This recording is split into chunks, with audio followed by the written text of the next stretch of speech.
IGW প্রতিষ্ঠান Apple global telecommunications limited কর্তৃক বাংলাদেশের স্বার্থ থাকা সত্ত্বেও বিদ্যমান মানি লন্ডারিং প্রতিরোধ 2012-এর 2 ক এবং 2 ধারা লঙ্ঘনপূর্বক 463 কোটি 37 লক্ষ টাকারও বেশি মূল্যের প্রায় 6 কোটি 1,78,521 মার্কিন ডলার পাচার কিংবা মানি লন্ডারিং করা হয়েছে। আন্তর্জাতিক ইনকামিং কলের মূল্য হিসাবে অর্জিত অর্থ থেকে রেভিনিউ শেয়ারিংয়ের বাবদ বিটিআরসি তথা সরকারের প্রাপ্য টাকাও বর্ণিত অপারেটর কর্তৃক অদ্যাবধি পরিশোধ করা হয়নি। এতে দেখা যায় তদন্তকালে আসামি অবিউর রহমান খান এবং তদন্ত আগত আসামি মহিউদ্দিন মজুমদার যথাক্রমে IGW operator Apple global communications লিমিটেডের ব্যবস্থাপনা পরিচালক ও চেয়ারম্যান হিসাবে দায়িত্বে থাকাকালীন অপরাধমূলক বিশ্বাসভঙ্গ করত 463 কোটি 37 লক্ষ 46,149 টাকা মূল্যের 6 কোটি 1,78,521 মার্কিন ডলার বৈদেশিক মুদ্রা বা সম্পত্তি পাচার কিংবা আনয়নযোগ্য বৈদেশিক মুদ্রা বিদেশ হতে বাংলাদেশে না এনে অপরাধ করায়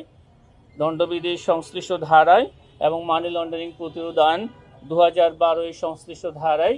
তাদের দুজনের বিরুদ্ধে চার্জশিট দাখিলের সিদ্ধান্ত গৃহীত হয়েছে। আসামি জনাব রাসেল মির্জা ব্যবস্থাপনা পরিচালক ভিশন টেল লিমিটেড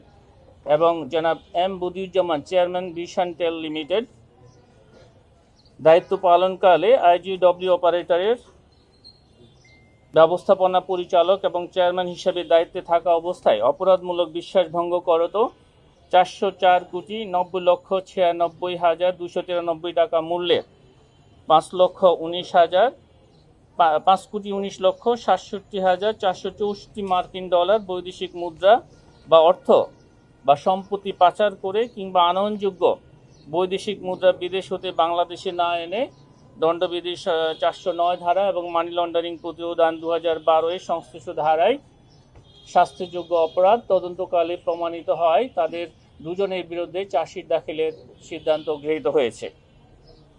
আমরা আপনাদেরকে চার্জশিট দাখিল সংক্রান্ত বিস্তারিত তথ্য আপনাদেরকে দিয়ে দেব, সেখান থেকে আপনারা এই সংক্রান্ত আরও বিস্তারিত জানতে পারবেন। মূলত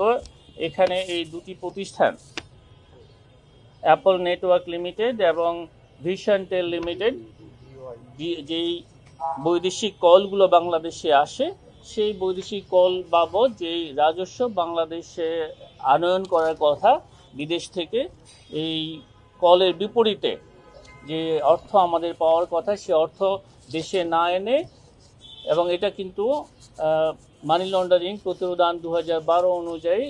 এই অর্থ বাংলাদেশে ফেরত আনার কথা, কিন্তু সেই রেমিটেন্স বাংলাদেশে এখন পর্যন্ত আনা হয়নি। এই অপরাধে তাদের এই দুটি প্রতিষ্ঠানের ব্যবস্থাপনা পরিচালক এবং চেয়ারম্যান হিসেবে যারা দায়িত্ব পালন করেছেন তাদের বিরুদ্ধে